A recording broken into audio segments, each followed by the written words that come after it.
things going. You started There it. we go. Now they tell you, which I think is probably a good thing to know if you're being recorded, right? All right. Well, I'm going to share our presentation for today. And welcome everybody to the workshop. Can you see my slides here? Yep. Yes, good. Awesome. Well, welcome everyone to our co-hosted workshop with myself. I'm Becca Brown, and we also have Molly Chen here. We are covering the topic of how to successfully articulate your brand to your audience today. So this is an area where we find a lot of organizations tend to feel like things are getting lost in translation, hence the title. And we want to help you prevent that from happening. So we'll be sharing our recommendations and tips, and I will start going through here. Oops, here we go. All right, I'm going to just jump into introductions. I am Becca Brown, and I am the founder and CEO of Uppercase Industries. We are a consumer insights and marketing strategy company. So what that means in plain English is that we help our clients cultivate an intimate knowledge of their customers in a short amount of time, and then use that real data and both qualitative and quantitative data to really craft strategies, typically marketing or growth strategies that really work and that you can be confident in. And we think we're great at what we do because we're really driven by a genuine curiosity for humankind. We just love understanding human beings and what makes them tick. I also am a Vermonter, obsessive cook, and mom to two highly charming little humans that you can see here. And I'm going to pass it over to Molly for her intro. Hi, everyone. I'm Molly. I started my startup career at Birchbox, where I was a co-founder and built the brand and customer experience. And it's there that I kind of developed an understanding of, on the ground understanding of how to build a brand that customers love and want to hang out with on the internet and share. And I put a lot of those learnings to use in consulting, mostly with startups. I'm really energized by people who are building interesting things. So I want to help them tap into what's truly special about what they're doing and their experiences, and then translate that into things that customers will respond to and get excited about. I'm also an angel investor and advisor.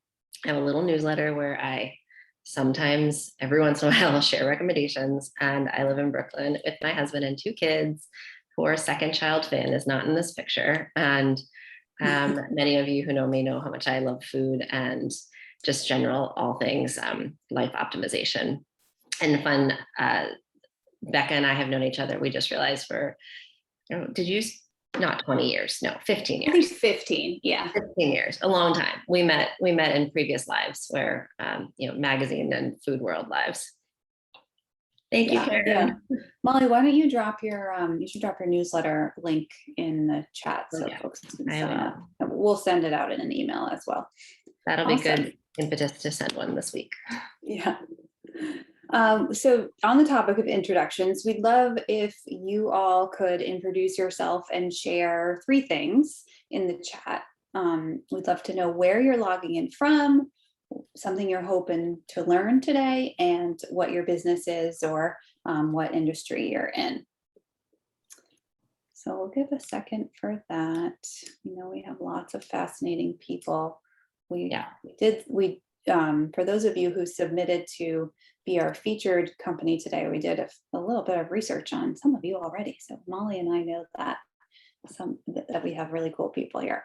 Yeah, we really appreciate that too. In going through the list of companies, we had to kind of randomly select, but there were so many just people doing really interesting things. So hopefully we'll have enough time for questions so we can give you some real-time advice. Oh, yes, definitely. We have lots of time built in for the Q&A. Oh, well, we have a Londonite here. Lauren is from Connecticut, does branding and design. That's great. Well, we really encourage everyone to put your info in the chat. I have to say, I have seen some amazing networking opportunities come out of, not just the hosts of webinars, but the attendees, and myself included, met some cool people this way. So don't hold back. Let's see, we're getting some more. Karen is the founder of Save Face, a modern skincare company. Grew up in Vermont. Yay, Vermont. Woo woo.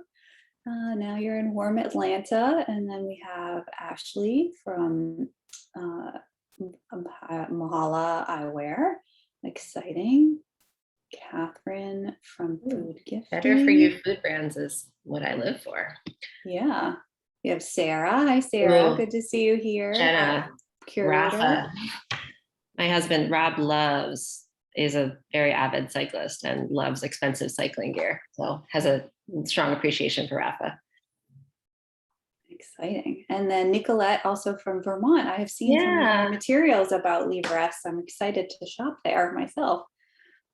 And then we have Daniel from La New Yorkina. We are excited to have you. I know Molly is obsessed with your. I'm obsessed with La New Yorkina. We know all the places. We know everywhere within a 10-mile radius around us that sells La New Yorkina. So we are big fans, and such a huge fan of Fan Donuts too. Exciting. Awesome. Ooh. All right. Well, we'll let everyone read through the chat a little bit more on your own, but thank you for introducing yourself and sharing a little bit about what you do. We're excited to have you all here. So just a little bit of housekeeping first before we dive into our juicy material for today. Please take a second to really tune in. I'm going to do the same thing. My phone is sitting here. I'm going to turn it over and stash it away. Close your tabs. Really encourage you to grab a notebook and a pen. We're going to be giving you some nice brainstorming prompts, and we expect you to have lots of great ideas so you don't want to forget them. We'll be asking questions throughout. We really love the back and forth and the engagement. We have a whole section for kind of meatier Q&A at the end. We also want to make sure it's clear. We don't expect this to be an issue, but this is a safe anti-racist space and everyone is welcome here. We have zero tolerance for any negative speech, chats, or comments, and will not hesitate to eliminate, to boot anyone off the call if there's inappropriate situations happening. On a lighter note, we encourage you to share your experience today. It helps us to build our audiences and helps us to share the exciting material more broadly that we're talking about today. Go ahead and screenshot your favorite slide, tag us on Instagram if you do that kind of thing, and we would appreciate that. So covering, kind of going to tell you what we're going to tell you today. Looking at our agenda, we are going to start out by describing our framework for growth. We have an exciting real life business case study featuring Not Just Company. Catherine has joined us from the brand today. And I have to just say, Molly and I, we've done a few of these workshops together, and we've never done this format before where we tackle a real life company and give our feedback kind of in real time. And we've decided this is the only way we're going to do it from now on because we had so much fun. So we'll take you through our analysis of Not Just Company, with lots of opportunities to kind of share how that can be relevant for any company along the way. And then we'll finish with a Q&A. And our hope is that you'll leave with a toolkit for building your own company building your own brand better. We want you to learn the steps for collecting valuable information from your audience, and then know how to turn what you learn into actionable business steps. We're not about like marketing decks that just sit in a file somewhere. We want people to really take this stuff out into the real world and use it. So awesome. I'm going to dive right into the framework. Molly, anything to add before I get started there? Nope, I think I definitely want to get to questions. So we'll just go through and it's be fun. Great. Yeah, we're going to cruise on through. So we're going to introduce you to our framework to share a little bit of how we think about brands generally. If you join us on a previous workshop, you may have seen this before, but I always find new things to learn. So we really feel like your brand, the way we look at it and kind of parse our thinking when we're making recommendations to clients and companies, is that your brand is really the thing that connects you to your customer. And it's the lens by which they experience your company and your products. So the first piece of the puzzle here is the business opportunity. I always like to describe this as, use an example of a pizza restaurant, right? Like if you're opening a pizza restaurant, you want to make sure you're opening it on a block that doesn't already have 5 pizza restaurants, right? Like, and in a town that has a population that could support a restaurant style business. So that's what we talk about. That's what we mean by the business opportunity, sort of just those nuts and bolts, foundational numbers behind any business and the marketplace. The second piece, which is, I like to say I spend a lot of my time in this orange circle being a consumer specialist, is, the human need or challenge. This can also be a human desire or want, if you're going to have a more emotional brand. This is where what the people need lines up with what you're offering. And so, I'll come back again and illustrate that with the pizza example a little bit more in a second. And the third piece of the puzzle are your brand values. This is your special sauce, right? This is what you bring to the table, what lights you up. A lot of us are entrepreneurs here. This is why you started your business in the first place and kind of the change you're hoping to create in the world.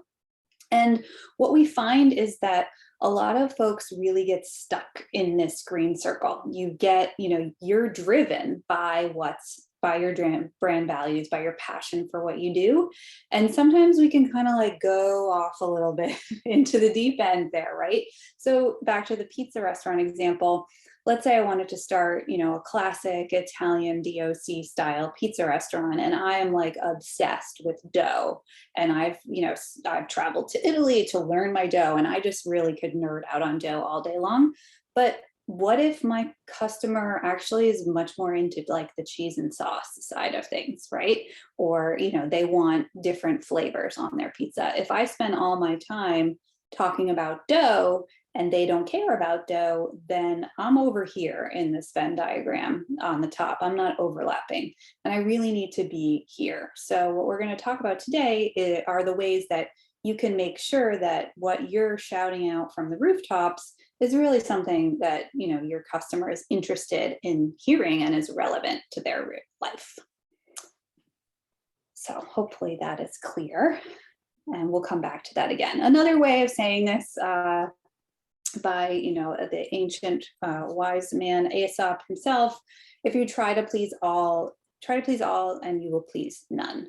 So that's just a simple way of saying that you can't be a business that is for everyone all the time, because if you do that, you aren't getting specific enough to speak to the customers who will actually be interested in what you have to say. And I'm curious to know, do you have any people pleasers in the group? Because I think this is a common struggle that business owners have, worrying about, if I niche down, will I, turn people off?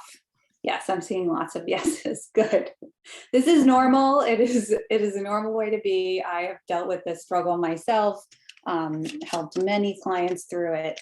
And we're here to cure you of this issue today and help you understand why it's important to get more specific.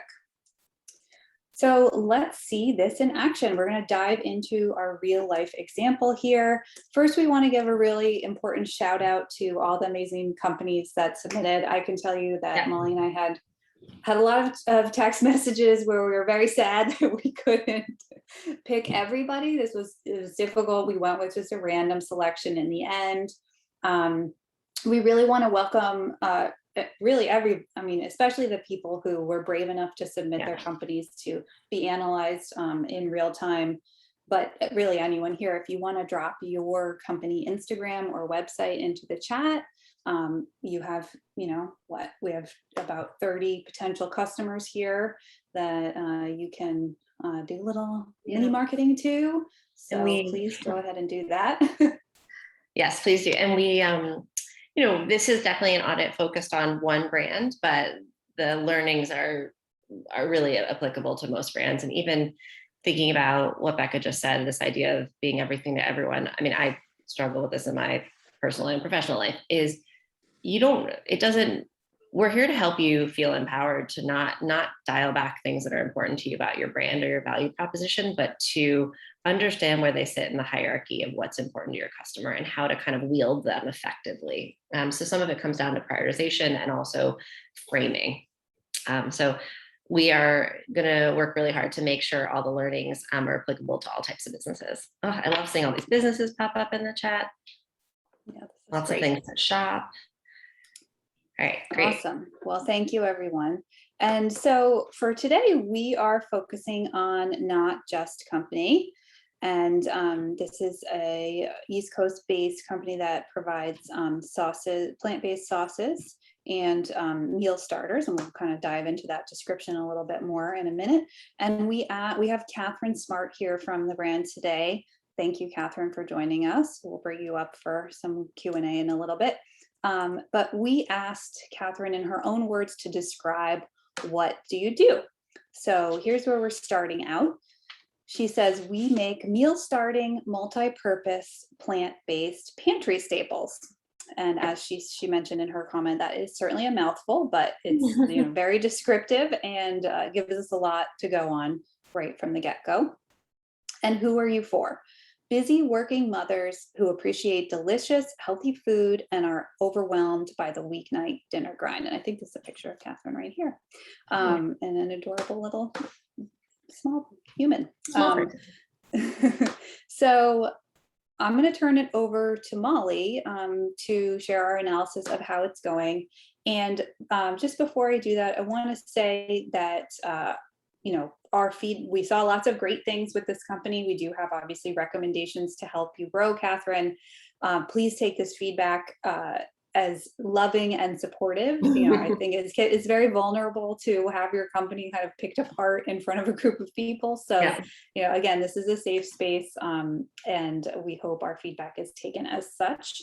And with that, I'll pass it over to Molly. Yeah, thank you. So again, echoing everything Becca said, let's start with what's working. And I think with this brand, what's really exciting is there's a really big problem. It has to do with eating healthy. It has to do with time. It has to do with a specific audience. You're really clear about that. You have the you're not just saying, it would be great if we could make it easy to eat healthy. You have you're clear about what your problem you're solving and for whom. What's also working is that you're not just coming up with lots of healthy things. There's a really specific solution you've come up with. And it's kind of rooted in your lived experience as experts in the culinary world, but also experts in the home.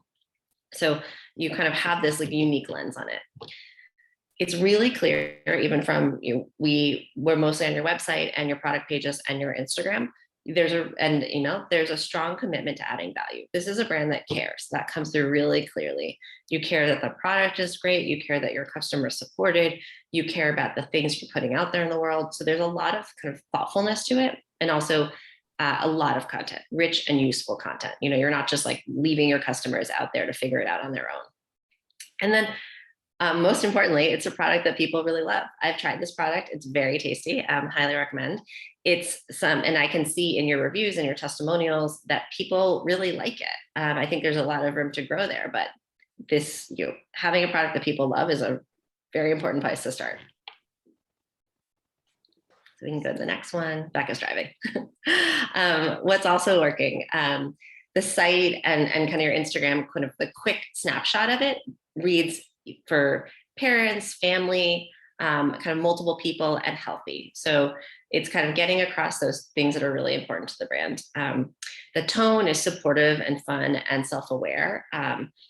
Thinking about the health and wellness in kid space can have a lot of cliches. It can have a lot of shaming. It can have a lot of things. And I think you're doing a really good job at kind of avoiding some of those minefields. You have this really nice illustration style that helps you draw attention to parts of the brand that are important that the customer should pay attention to. Here you're talking about terms, but you use it to point out how the sauces can be used in lots of different things. And there's also, I think this is such a, English class, from second grade, but show don't tell. There's a lot of show don't tell in the brand. You are showing the sauces in lots of different ways. You are kind of throwing a lot of content at your customer and not just telling them what they can do, but there's a lot of visuals to support it. And I think that's great. So starting with where the opportunities are, you have a strong value proposition. You say it in a lot of different ways, and not all, and it could be much more clear to the customer. So where I would start is refining the value proposition, making sure it's exactly, in the order of importance, exactly what you want to be saying. And I would make it really explicit on the homepage. I would put it in bullets. I would define those bullets, and I would reinforce them through email and social and every other channel. I would, when I say define, I truly mean define. When you say multitask, does that, these sauces can be used thousands of different ways. These sauces are meant to not just be used as sauces. Kind of define every single word. What do you mean by nutrient dense? What do you mean by delicious? And you can get creative about how you define them. Your definition for delicious could be your pointing to your reviews or pointing to a quote from a customer. So, but just how do you people use this term reasons to believe a lot. Like, what are the reasons to believe? How do I know that it can do these things that you say it does? I would also, it is super, we'll dig into this a lot, but like the products and the brand are really flexible. Right now, they're not showing how they can work for a lot of different types of customers and families. It feels pretty one note in type of customer, type of cuisine. And I think that there's a lot of room to grow there. So sorry, I realized the copy was small. I have a lot to say here. On the products themselves, we talked about show, don't tell. You are suggesting a lot about the products, which is great. I would rather you tell me more things to do with it than no things to do with it. But I would go back to basics first and be explicit for every single product, what it is, maybe the 3 to 5 specific most common use cases for it. So if I'm new to this type of product, or I'm a kind of unfamiliar in the kitchen, or I'm just busy, I don't have to think too hard about it. Help people kind of imagine what this replaces in their pantry or what this replaces in their life. Then once someone gets comfortable with it and knows they love it, then you can sky's the limit. But you don't want them to be so overwhelmed by all the things they could do that they don't do anything at all. As a small brand, I think you touched on this in your intake questionnaire.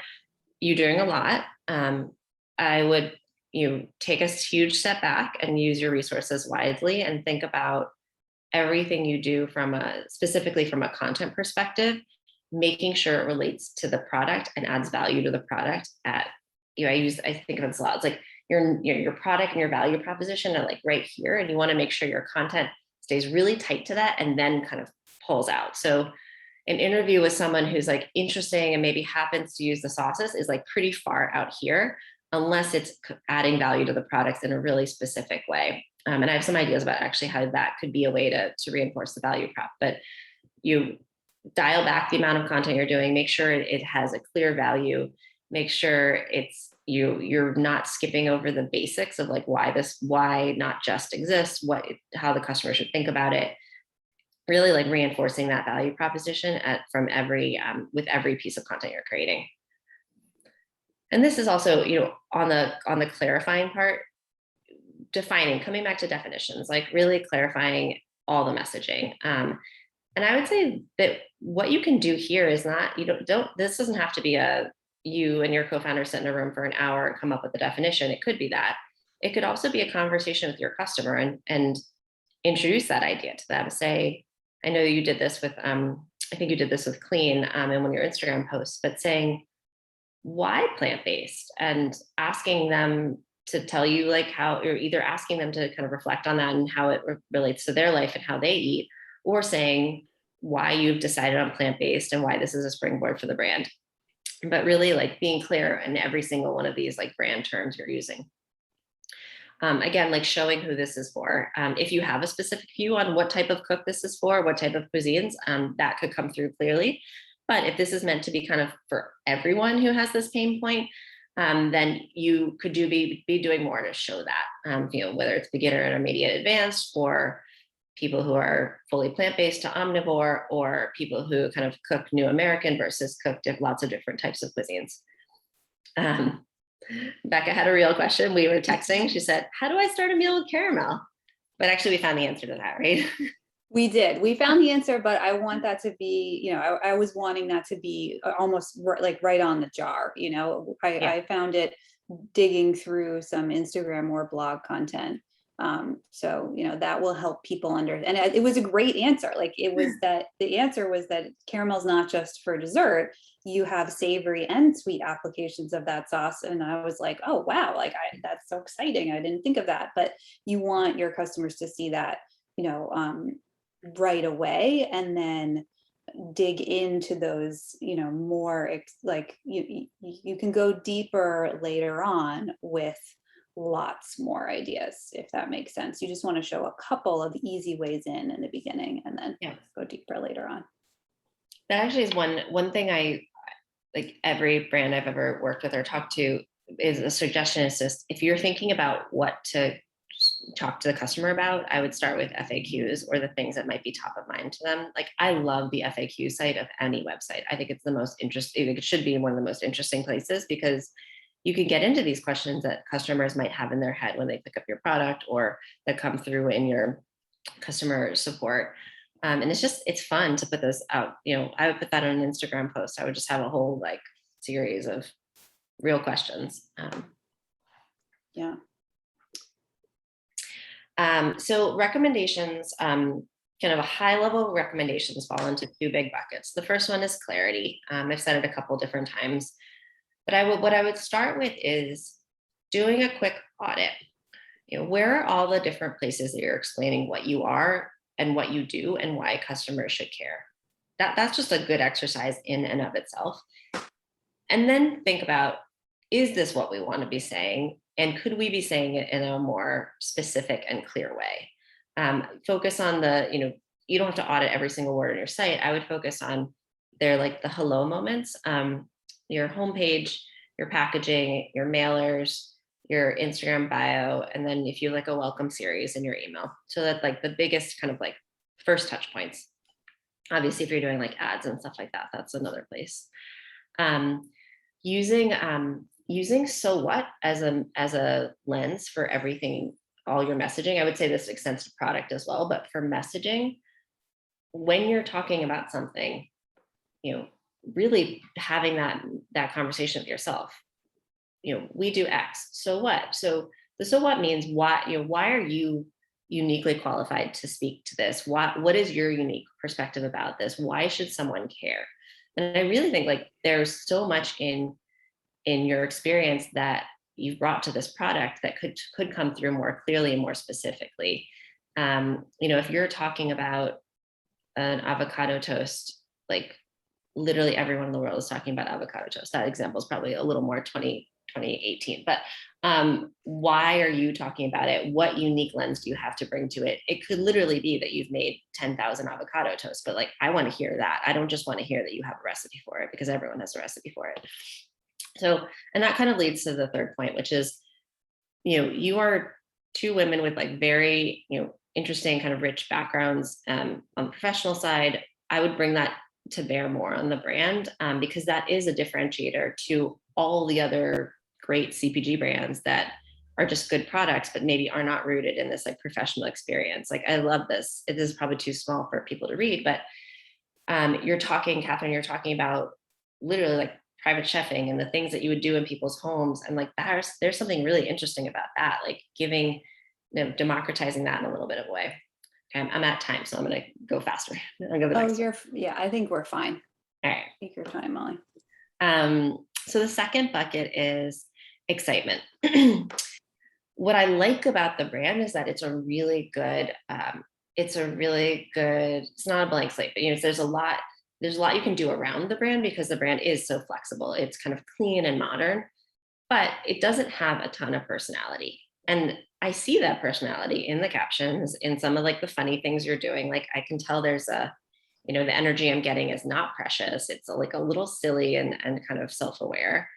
I would love to see that come through more, just to get, to make the brand be someone I really want to hang out with and I want to share and I want to kind of shout from the rooftops. Specifically, I think the personality needs to come through in the visuals much more strongly. So that means thinking about what's your unique, either your unique style of shooting things or just doing things that are much more real, and that feel more kind of real life as opposed to staged. Um, I think if silliness or kind of like fun is a direction you want to push into, like maybe that's where illustrations could do more. But I think that could come through more. I want to see more. I think the customers who love you seem to really love you. So I would both use that to further the brand and use it in your marketing. I would also kind of go and listen to what they're saying about what they love about these products and what they're using them for. Even before you do research, which I think would be really valuable, even before that, you can use what they're saying as a starting point to understand how your value props rank.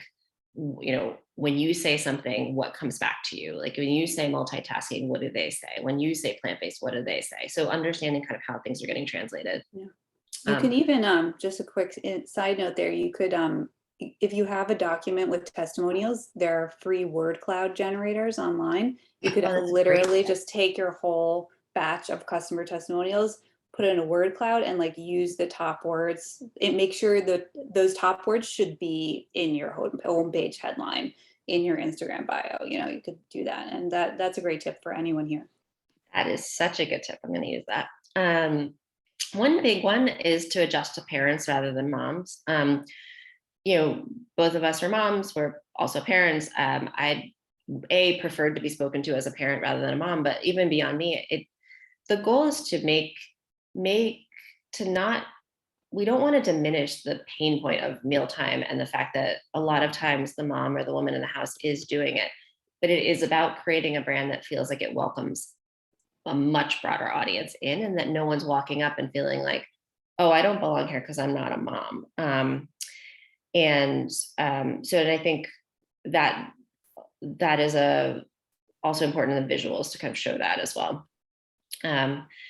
And so finally, just more diversity across the board. So we touched on this before, but not just different ethnicities, but also different home environments, types of kitchens, types of style, family composition, types of foods. As a small brand, you're probably relying a lot on like your own life, and that's great. That's what makes it feel authentic. I would continue to do that. I would also think about how you can partner with other people and other brands to show how the sauces do work for lots of different types of people and can also flex to different tastes and lifestyles. So, for people with kids, you're usually not thinking about spice for the kids, but you are then thinking about like how you can kind of make it meet your spice levels, or maybe I do want to add meat to these things. So kind of just using people who that is an authentic experience for them to kind of support that diversity in the brand. That's a big brain dump. All our stuff. Did you want to speak to partnerships, Molly? Oh, yeah. So partnering with people and other brands. Sorry, you did. Yes. No. My bad. No worries. I lost my train of thought. Awesome. Okay. Thank you, Molly. And Catherine, we're going to bring you up for some discussion in just a second. So if you have questions for us, just jot them down. But we thought it would be helpful to kind of bring these recommendations back to the framework and hand off an exercise that Catherine or anyone here can do if you really want to make sure these two circles are overlapping.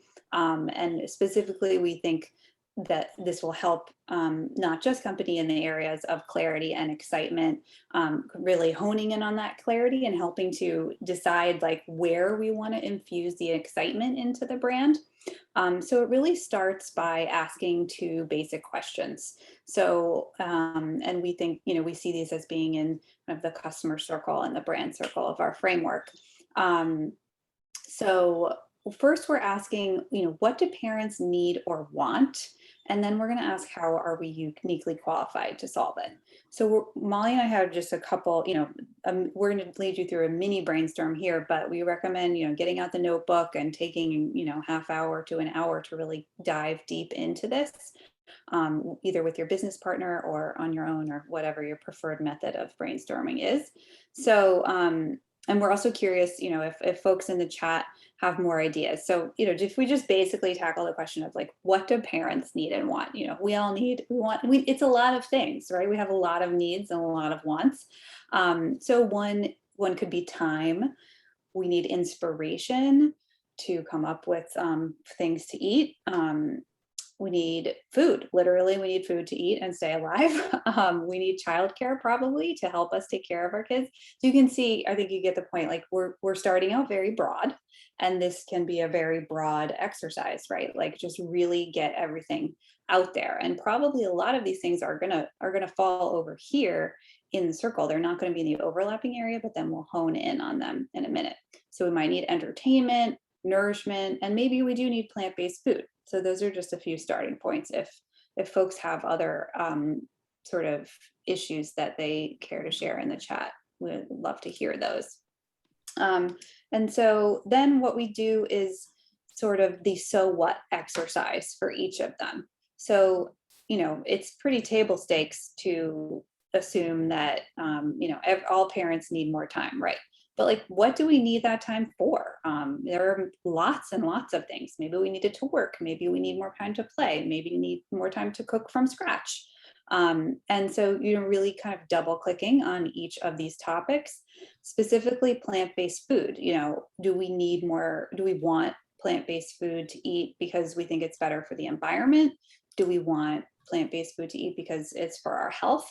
And then you can kind of tease out what your unique perspective is on that. Then it's time to kind of filter in and see, really where are we as not just company uniquely qualified to solve it? And some of this will be obvious, and some of this you'll like definitely go with what you're drawn to and like what kind of lights you up during the brainstorming process, right? So, we highlighted a few that seem obvious, like you are helping people to cut down on time, you're providing inspiration for meals, you're literally providing food, and it's plant-based food. Your brand definitely leans into the healthy space. So it seems like maybe that's the area you want to focus in on. But as you can see, like you need to choose like why maybe you care about plant-based food because it's better for the environment and because it's healthier, but you got to pick a lead horse, right? And go with the unique point of view that matters most to you so that people can understand, what the heck you're talking about with all of this. So, just closing it out with a reminder of our framework there. And then we have one more recommendation for Catherine, which is how you can get to know your customers even better and help them lead. If we go back to this list, we want their input on this list eventually, right? We want to make sure that we're not forgetting. There's a lot of times that passion for the business that we bring as entrepreneurs leads to us having blinders. And it's like, oh, there's actually this other thing that I'm totally missing out there. And that's what talking to your real customers will really get you. So we'd love to know a lot of things from your audience. We'd love to know their parental status. So in your description of your ideal customer, you describe them as moms. It's an important place to, like, those assumptions are an important place to gut check, right? Maybe you're catering to a bunch of Gen Zers who are single and just like really working on their careers right now. So they get home at 8 and they don't have time to cook. So you just want to double check for that. We want to know what are their biggest challenges when it comes to mealtime and how do they describe those in their own words? Is it that they feel, they lack confidence with cooking? I'm glad we have Gen Zers on the line. Yeah, welcome. You are the future. Please save the planet for us. So we want to know in their own words what their challenges are. Maybe they just think they're crappy cooks and they want to feel better about that. Maybe they don't like cooking. Maybe they have bad pans. Like there could be a million reasons. So we want to get specific about that.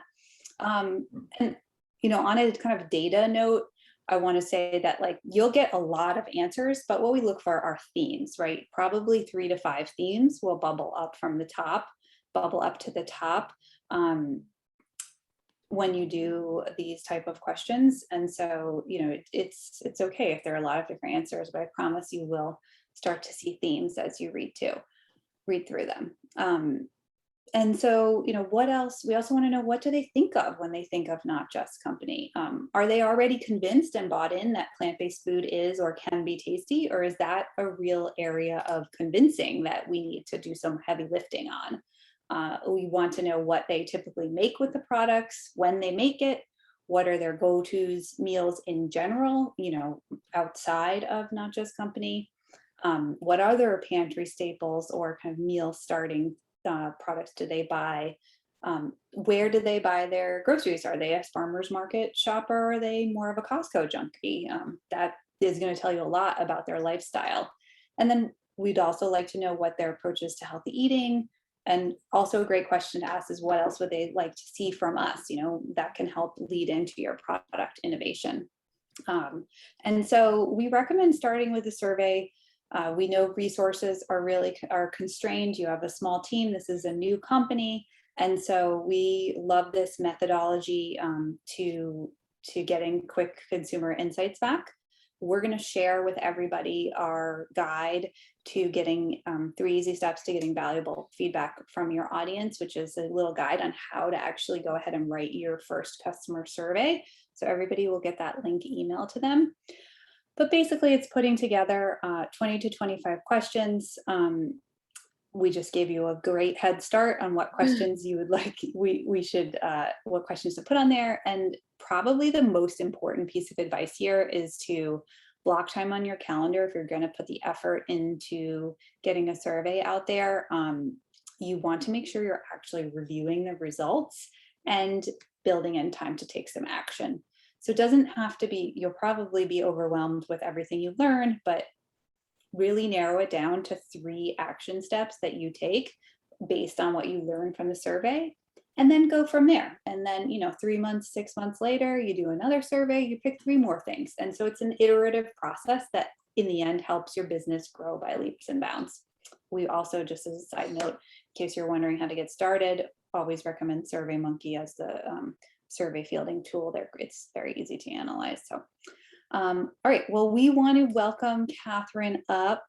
And if you're anything like me, you have a lot to say and questions. So I'm going to promote you to a panelist, Catherine, and bring you up to hear if you have any follow-ups. And here she is. Great. Hello. Hi. Hi. You guys, thank you so much. This is so massively helpful, and I just feel so grateful to have you guys doing this audit. So I want to start with that. Of course, I have questions, and I hope that they're useful for other people as well. So much of your feedback is things that, are keeping me up at night. And it was, well, they're sometimes hard to hear. It was honestly reassuring because I'm like, oh, I am concerned about the correct things here. Mm-hmm. One thing in particular I would love some advice on is when you were talking about not just talking to moms.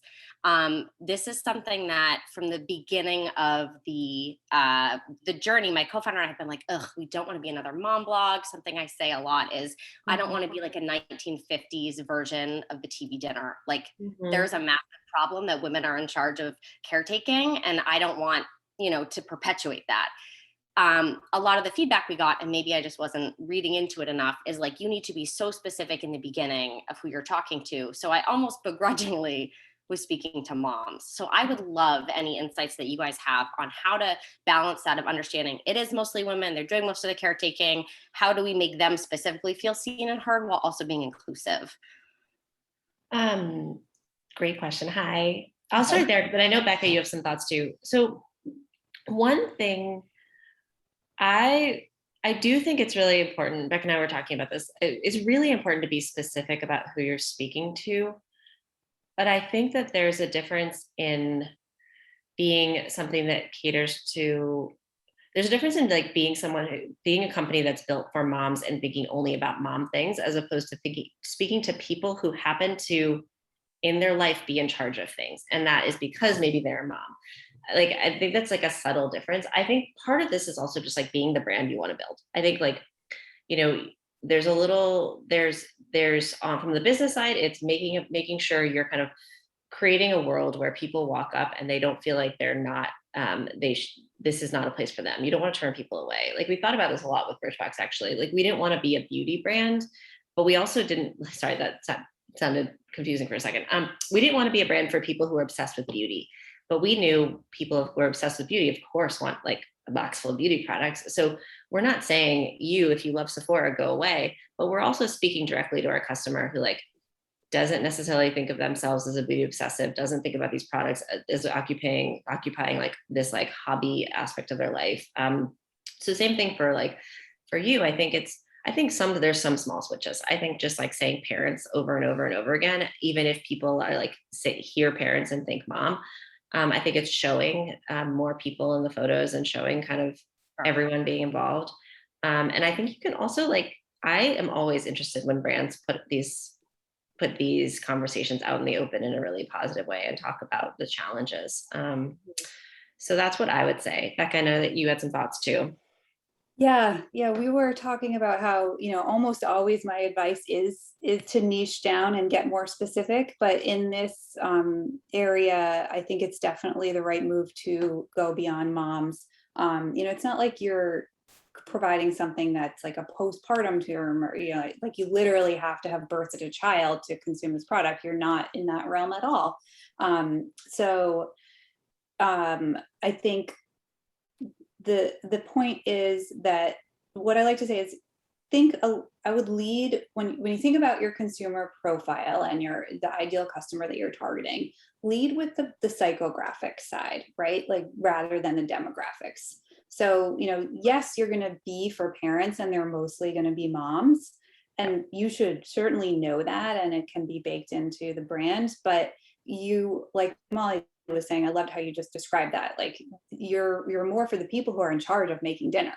And that's the psychographic and the people who are carrying that mental load. And that person, can be anyone. And I think we all want it to not just be moms, right?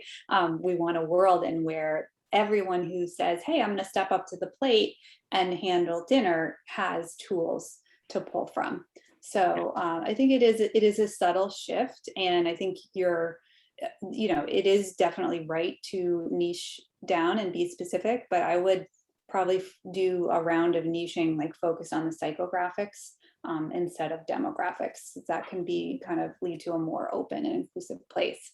So super glad that helpful. you're Thank you. that. Awesome. Well, let's see. Why don't Catherine, unless you have any other burning questions, I want to make sure we open up the Q&A to others. Awesome. Great. Thank you again. I'm going to change you to attendee. There we go. Okay. Awesome. Well, we would love to open up the floor on the chat to anyone who has additional questions. Please put them in, and thank you for coming along with our analysis. As you're getting your questions together, I want to just let you know we will be sending out the recording. We have 2 worksheets that we'll be sharing, the survey writing guide as well as a value proposition guide that Molly created. And then we will also be sharing information on how to connect with us, like for example, Molly's newsletter, and also the types of work that we do tend to do with our clients if you ever want to talk about working together. So please go ahead and drop your questions in the chat box. You have about 10 minutes for Q&A. Yeah. Well, it seems like we have not many questions yet, but on the worksheet, what those of you who I know have connected with through office hours or various other things have probably seen this before. The worksheet that is from my end is a really simple guide to doing your brand positioning. And every company I work with, we walk through this, and anyone I speak to who's kind of thinking about these big brand questions, the questions are really simple, but the goal is to force yourself to define things, to put it down on paper, and then to kind of go back to them and say, does this resonate with is this something that makes sense to the customer, not just to me? And to kind of read it through and kind of look at it all in one place and have that as your source of truth as you think about building out all your brand elements, your messaging, your social strategy, all those different things. Thank you, Ashley. Um, I'm happy to just kind of talk if we don't have any questions. Does anyone Yeah, want to dig into any topics? I do want to clarify that questions can be very specific to your own business. So if there are, Yes. issues that you're grappling with, you're like, how do I write this email that I'm trying to send out tomorrow? We can help with anything.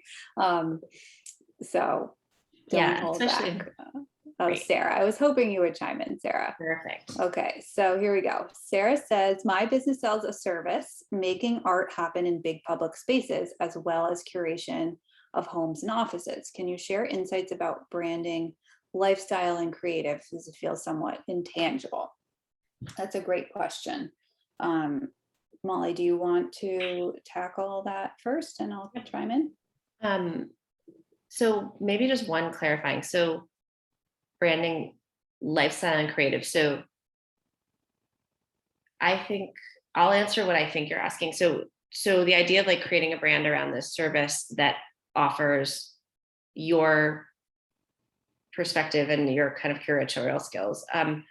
What I would start with is, for like any business, is how are you uniquely qualified to solve this problem, and what are the reasons to believe? So those reasons. So when you put it in front of people and you say, I offer curation, I offer one-on-one tours, I offer whatever, like, here's the things you offer. The reason why someone would want to go with you versus someone else is, you have degrees, you've worked in certain places, you have these case studies to show people. I would just think about all the specific ways you can show that this is like something valuable you're offering. They can be testimonials from people you've done it before. They can be press around something you've already done. Is that helpful?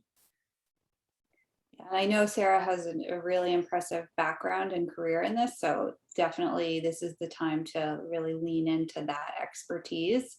And I would also add that, especially when in a service business where you don't have a kind of shiny product, like with not just company, like you don't have a jar that you can literally hand to somebody, right? And then they can consume. It's a little bit, there's more distance in the process than that. So you have to be even almost more disciplined about kind of listing out and documenting and communicating the value that you provide, right? So like, what is that end result? What's the point A that you start at? And then what's the point B that you leave at? So if you are, making art happen in a public space and you want to talk about that transformation, like you're making a boring lobby into an inspiring place for people to walk into work. And so you kind of get at those intangibles a little bit by thinking through that transformation from A to B. I just added a quick note helps, here Sarah. about I haven't looked at your site, but what I've seen a lot recently, I've talked to a couple of people building consultancies that, they're called, actually, Becca, yours is called Uppercase, but I would also, while you're building that bigger vision, make sure you kind of are really clear about you being the principal, your unique experience, not being shy about that. I think sometimes people focus on building the big, like kind of the bigger, more formal brand, but forget that like the reason to believe is like you at the beginning. I want to, just because I personally love La Newyorkina, I want to speak to Daniel's question. So we have a very broad audience, from kids to adults, all ethnicities and backgrounds. What would you recommend to have a clearer message for an ethnic brand like ours? So this is a big question, and I'll give you, I think there's a lot to dig in with La Newyorkina because you do a lot of things. I think the two things to think about that related to this are, what's the big vision of what you want to be and stand for, and for whom? So if you want to make these products that are, very clearly from a specific lens, but make them accessible to everyone, I think that where that nets out is like, you want to build actually similar to like what we've been talking about, like you want to build a brand where everyone feels welcome, but it's also really clear where you're coming from. So for example, like to build, if you like went hardcore and like the super authentic but not welcoming, like the site would all be in Spanish, for example. But it's really clear that La Neoyorquina is a Mexican brand that I think you speak really clearly to like how these products came about and how they're kind of rooted in your heritage. But they're also, the way to show that they're for everyone is by using kind of both visual and verbal cues. The way you write the descriptions can be, you can use the kind of you can use the Spanish name, you can kind of use the descriptions as a way to kind of educate around what this product is. You can show people of all different kind of backgrounds and shapes, sizes, ages enjoying the products. I also think I think your special sauce is kind of where you come from and how you think about the products and how you build them. So I wouldn't be shy about kind of continue to make that like a really strong part of the brand. Yeah, and I would also add that sometimes when an audience is just naturally broad, because anyone can enjoy a delicious sweet treat, you want to find that common ground on an emotional level and get really specific there. So like, are you experts in providing joy or delight or, a shared moment with a friend because you're eating it together? Like, get really specific about that aspect of your brand. Might help you kind of coalesce your message into a clearer place. And I think you're lucky because that's a really fun place to play and literally. So that's great. You're welcome, Sarah and Daniel. And let's see, we have a question from Ashley as well. Molly and I have a few extra minutes, but if anyone has to leave, we understand and respect your time. So Ashley says, I currently make women's sunglasses, but like Catherine, I want to be more gender inclusive. Any ideas on how to still clearly be for women, but also be more gender inclusive? I love that conversation about catering to moms, but also moms shouldn't be the only ones cooking dinner. But I think, Molly, your experience with Birchbox Man might be a good example of this. You want to talk about that? So absolutely. So I think you can be so with Birchbox Man, actually this happened after I left, but Birchbox Man was rebranded to Birchbox Grooming because, now I think looking back, it's very binary to have a, Birchbox for women and Birchbox for men. I think it kind of actually speaks to this idea of like, even if the vast majority of people consuming that box are of us, are women or men, identify as women or men, the idea is just like to not make people feel unwelcome. I think with your brand, with a brand that is also focused on women's empowerment, I think it's the way to kind of like to kind of enter into this kind of gently is to first ensure that men don't feel unwelcome. So that's like, like no denigrating men, like no down, like this is not about it, like a down with the patriarchy brand. It's like an uplifting women brand. So like the first thing is kind of like do no negativity. And the second thing I think is starting to see like, are there other people who want to be wearing your glasses? Are there customers who are already enjoying them that you could photograph, you could tell their stories? This is another place where if you feel comfortable, I think it's important to have these conversations in the open. So having that conversation with your followers about the fact that you want to be for women, but you also want to be inclusive. And I think those can be some of the best conversations with customers. I love that. That's great, Molly. Thanks. All Right. right. Well, let's see. We also have a comment from Faith, who I saw, Molly, you answered to, but let's bring that up for a live answer. Faith is a recent college grad and has only been in the workforce for 4.5 months. Congratulations. It's a very exciting time. Do you have any advice for young professionals on achieving success? More specifically, I just joined a startup team and want to be successful in marketing for them. I love your enthusiasm and your excitement. I think by attending this workshop, you are on the right track already. But no, all joking aside, clearly, you're taking the time to learn and develop your skills by being here. So I would just, that instinct to me is right on. And anything, a startup is an exciting environment to be in, and you never know what information you're going to need, right? What the business is going to need, because it can go in many directions. So just try to be a sponge and really absorb everything that you can inside of your office walls, or maybe your virtual walls, your Zoom walls, and then also observing what you see out there in the world, and going to more external learning opportunities. I think just really being open to learning is I'll just echo that from Molly. That's the best advice. Yeah, things change really fast. So just, being flexible and kind of trying to understand why things are changing is important too, because it'll help you be successful and in adapting and prioritizing. Awesome. All right, everyone. Well, I thank you. think it's time for us to wrap up. Thank you, Molly, for joining me today.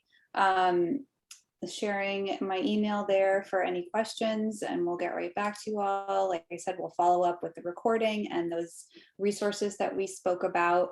And really just thank you all for coming, for showing up live here, and listening to what we had to say. We hope it's valuable, and we really wish you the best success as you go out in your lives and your businesses. We know you can do great things. Yeah, thank you so much. This is really fun. All right. Bye. Bye, everyone. Bye, everyone.